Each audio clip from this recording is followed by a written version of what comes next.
everybody, Ali Akbarian here, your resident road safety expert from Mobility Engineering, back again for another Q&A. Thank you very much for sending us in your questions. We love those questions, and as I always say, hit that subscribe button that looks a little bit like this pillow somewhere down there on the screen. We'd love to have your supporters getting onto 1,000 subscribers, so please hit that button and let's get going on today's question. Today we're here for a very special Q&A here at the Independent Living Specialist in Lane Cove with Stuart, who's also a driver trained OT.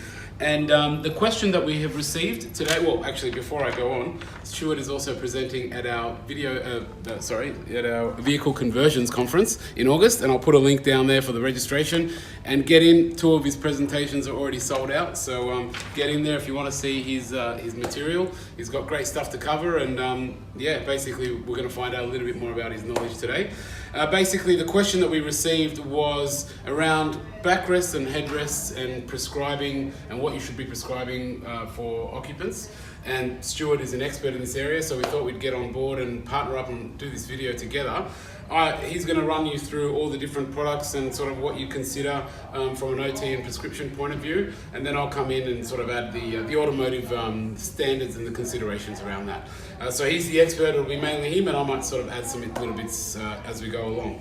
One thing I will mention, which Stuart might mention as well, the overarching rule, as I've said in previous videos, is the last resort is traveling in your wheelchair. So if you can transfer out, then you've got to try your best to get out of that wheelchair and into the automotive seat. That is the safest, best way to travel. But if you can't and you need to go in the wheelchair, then basically that's what we need to do, and that's where someone like Stuart can help us. So I'll hand it over to Stuart, and we'll get going.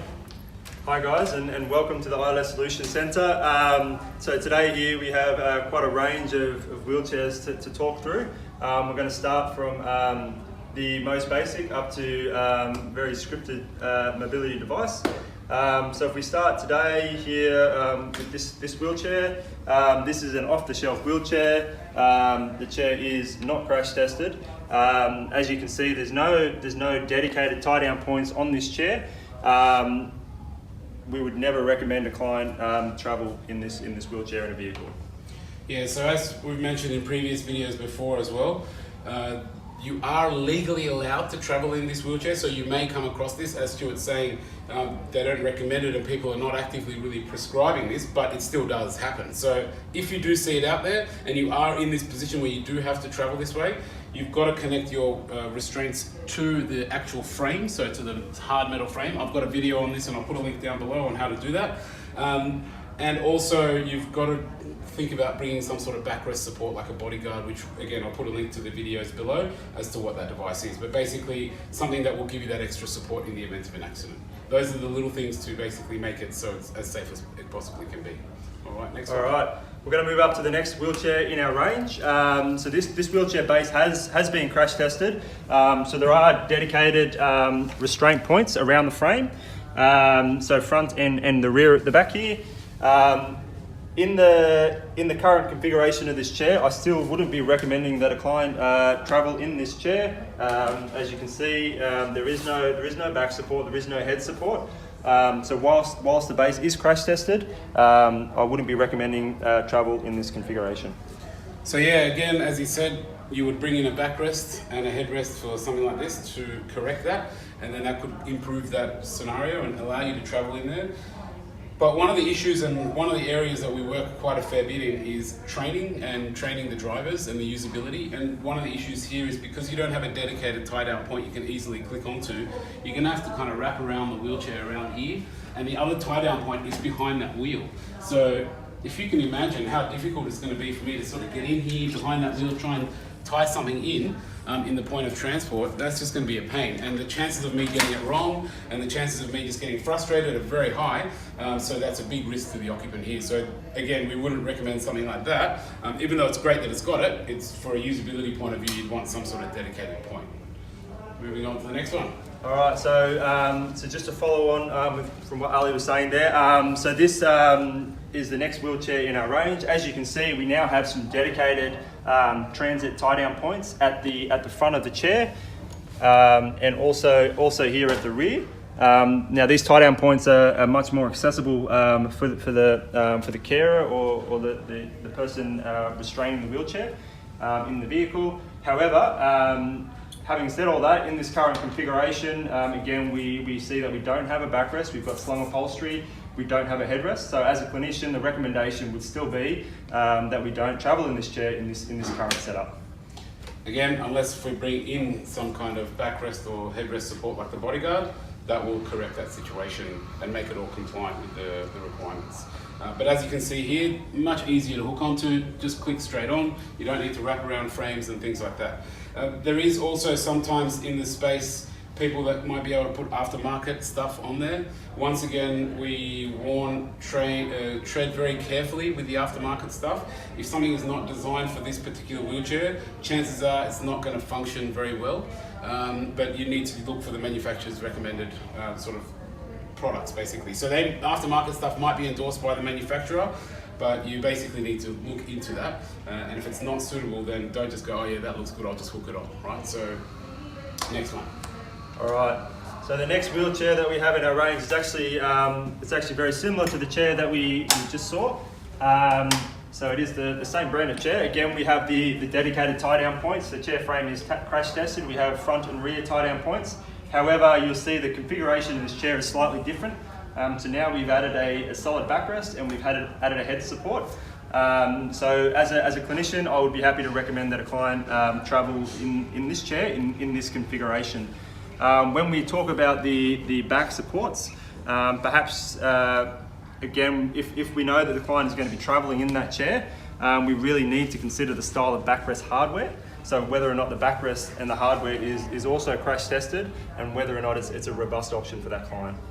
Yeah, so in here, this is a great point. One of the issues that we have in this industry is there's a little bit of a confusion, and you just need to tick the boxes or make sure you know what you're looking for.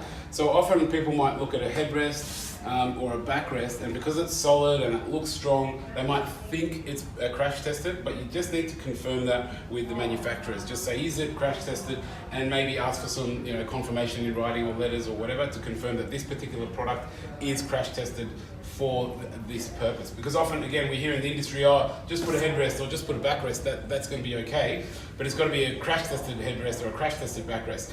If it's not, it's still better than the fabric ones that we showed you before. So the more solid it is and the more secure it is, the better it is. But you just got to be careful with understanding whether or not it's crash tested. That's the only thing. Typically all the headrests are not, but again, as we always recommend, they're better than not having one. So that's basically the way to look at it. All right, moving on to the next one. All right, so now we move up into powered bases. So we've got a power base here. Again, the power base has dedicated tie-down points, so front and rear. And obviously the base has been crash tested. However, you see in this configuration the power base doesn't have a headrest. It does have a solid back support, which is great, but no headrest.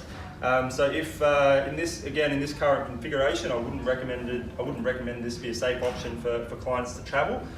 What you might consider is installing a headrest system onto that base for the client to use. Whether they use it just during transit, that's fine. They can obviously remove it when they're not traveling, but the recommendation would always be that we retrofit a headrest.